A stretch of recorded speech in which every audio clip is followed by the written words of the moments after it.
Magandang araw!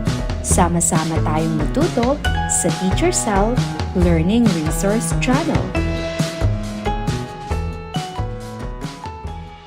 Filipino 4, Quarter 1, Week 4. Para sa nilalaman, tekstong naratibong anekdota. Tukuyin kung hugnayan o hindi hugnayan ang pangungusap sa bawat bilang.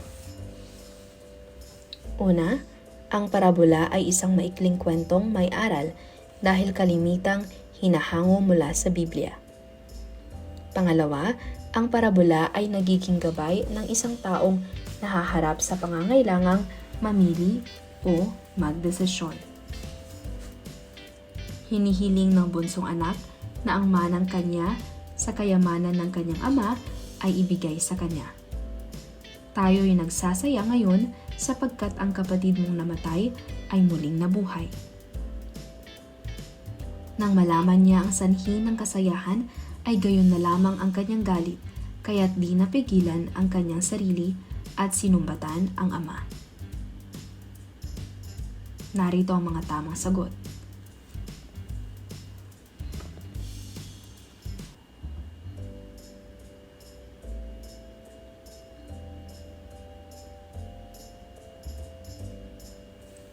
Sipat eksena.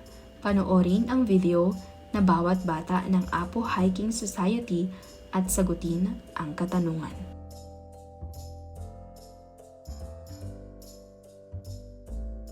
Ano ang iyong naiisip habang pinapanood ang video? Tungkol saan ang video na napanood? Anong pangyayari sa iyong buhay ang hindi mo malilimutan noong naglalaro ka at bakit? Tala salita. Ibigay ang salitang binibigyang kahulugan sa bawat bilang. Kulayan ang nasa kaliwa o nasa kanan na salita ng wastong kasagutan. Ano mang ninanais na makuha o marating? Ito ba ay layon o ayaw? Tama, ito ay layon. Maikling salaysay tungkol sa kawili-wili o makabuluhang pangyayari sa buhay ng tao. Ito ba ay alamat o anekdota? Tama, ito ay anekdota. Ginagamit sa pagtingin o pagtanaw, biswal o pisikal. Mahusay, ito ay biswal. Ating talakayin ang kaugnay na paksa bilang isa, pag-unawa at pagsusuri sa anekdota. Ang tekstong naratibong anekdota ay isang uri ng teksto na karaniwang nagkukwento ng isang maikli o paminsang pangyayari, karanasan o kwento. Karaniwang layunin nito ay maglahad ng isang makulay na pangyayari o karanasan sa isang masining at kaakit-akit na paraan. Ito ay maaaring naglalaman ng mga detalye, mga karakter, mga lugar at mga pangyayari na nagbibigay kulay sa kwento. Sa madaling salita, ang tekstong naratibong anekdota ay isang uri ng kwento na may layuning magkwento o magpahayag ng isang karanasan o pangyayari ng masining. Basa unawa.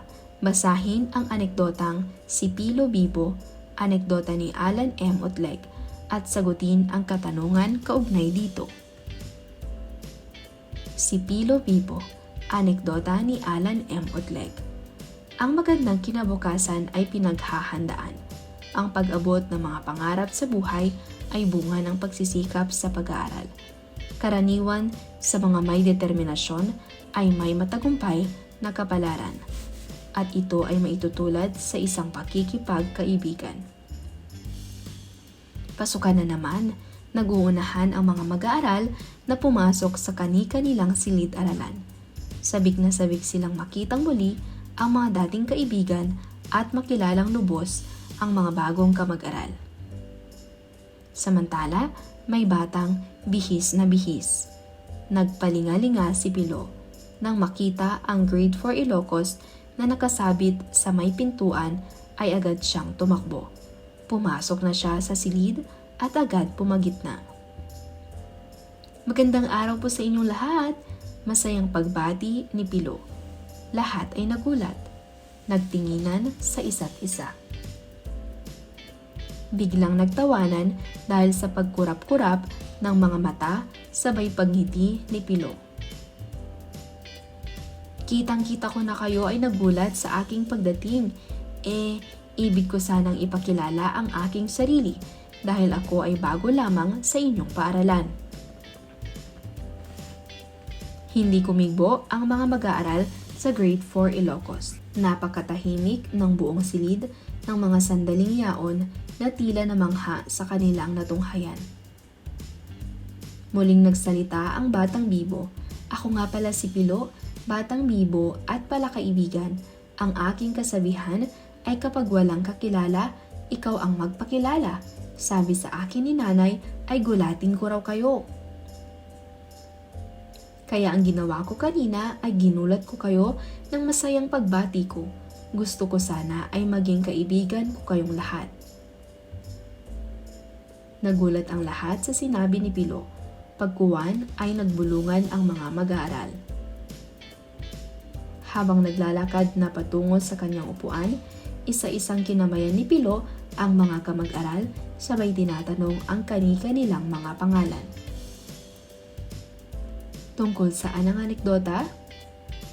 Tungkol ito sa isang batang bago sa paaralan na si Pilo na ipinakita ang kanyang kabibuhan at pagiging palakaibigan sa pamamagitan ng masayang pagbati at pagpapakilala sa kanyang mga bagong kaklase. Sino-sino ang mga tauhan sa anekdota? Ang mga tauhan sa anekdota ay si Pilo, ang mga mag-aaral sa Grade 4 Ilocos, at si nanay ni Pilo na binanggit niya sa kwento. Paano binati ni Pilo ang mga kaklase? Binati ni Pilo ang kanyang mga kaklase sa masaya at bibo niyang paraan. Siya ay masiglang pumasok sa silid-aralan at nagsabing, "Magandang araw po sa inyong lahat," sabay kurap-kurap ng mata at ngiti. Ano ang naging tugon ng kanyang mga kamag-aral? Nagulat at natahimik sa una ang mga kaklase ni Pilo. Pagkatapos sila ay nagtawanan at nagbulungan dahil sa kakaibang pagbati at kabibuhan ni Pilo. Ano ang ginawa ni Pilo habang siya ay papunta sa kanyang upuan? Habang papunta sa kanyang upuan, isa-isa niyang kinamayan ang kanyang mga kamag-aral at tinanong ang kani-kanilang mga pangalan. Nagpapakita ng kagustuhang makipagkaibigan. Ano ang layon ng tekstong si Pilo Bibo? Ang layon ng tekstong si Pilo Bibo ay ipakita ang kahalagahan ng pagkikipagkaibigan at tiwala sa sarili. Paano ito inilahad? Inilahad ito sa paraang salaysay na may dialogo ng pangunahing tauhan. Naging mabisa ba ang paggamit ng mga elemento nito tulad ng angkop na wika ng tauhan, paglalarawan sa tagpuan at pangyayari? Oo, naging mabisa ang paggamit ng angkop na wika, tagpuan at mga pangyayari sa akda. Happy o sad? Tukuyin kung ang sumusunod na kwento ay tekstong naratibong anekdota o hindi sa pamamagitan ng pagsulat ng biswal na masayang mukha kung tama at malungkot na mukha kung hindi naman.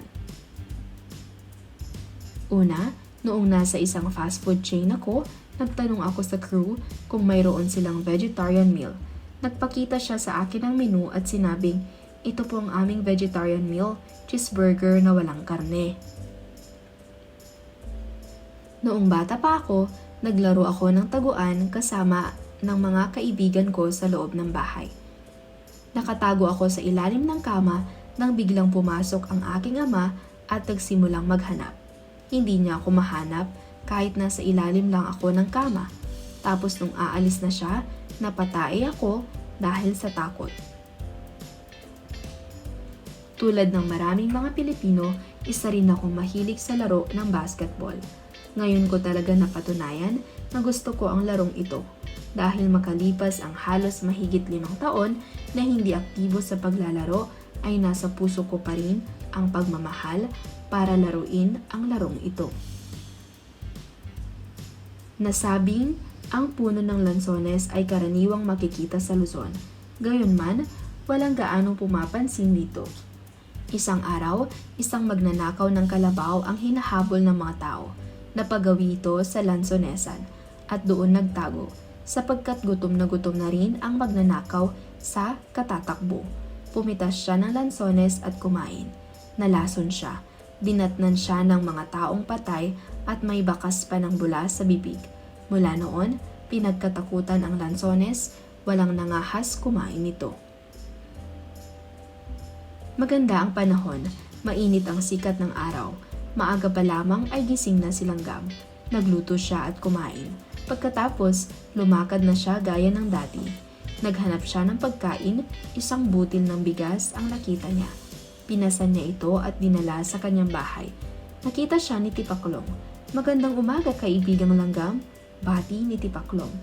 "Kaibigat ng iyong dala. Bakit ba wala ka ng ginawa kundi maghanap at mag-ipon ng pagkain?"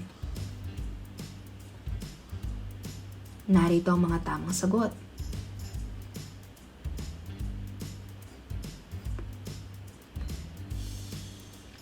Kaugnay na paksa bilang 2, tekstong biswal. Hulaan mo, larawan ko. Tukuyin ang kahulugan ng mga sumusunod na icon o biswal. Atin na itong sagutan. Sa unang bilang, paghuhugas ng kamay. Pangalawa, palikuran o comfort room. Pangatlo, fire extinguisher. Magtala ng iba pang biswal na makikita sa labas ng paaralan.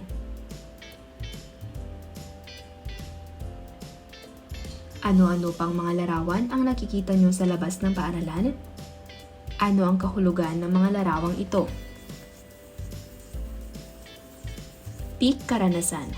Pumili ng 2 larawan at magbahagi ng maikling salaysay o karanasan na may kaugnayan rito. Narito ang mga larawan.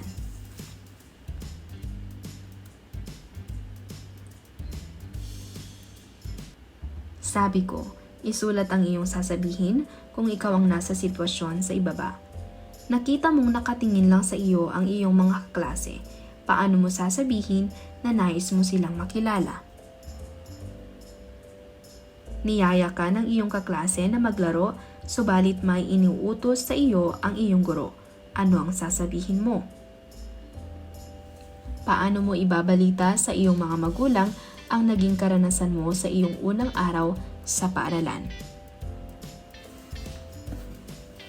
Alam ko na, magbigay ng mga kahalagahan ng biswal sa ating pang-araw-araw na gawain. Nakakatulong ito sa mas mabilis na pag-unawa ng impormasyon, lalo na sa mga mahabang teksto o paliwanag. Nagpapadali ito sa komunikasyon, lalo na kung may hadlang sa wika o pandinig. Nagbibigay ito ng mas malinaw na direksyon o paalala, gaya ng mga senyas sa kalsada o simbolo sa mga produkto. Para sa inyong pagsusulit, sumulat ng isang anekdota batay sa ibinigay na paksa. Isaalang-alang ang mga katangian na dapat taglayin ng isang anekdota. Pamagat, ang aking unang araw sa eskwela. Narito ang kriteriya sa pagmamarka.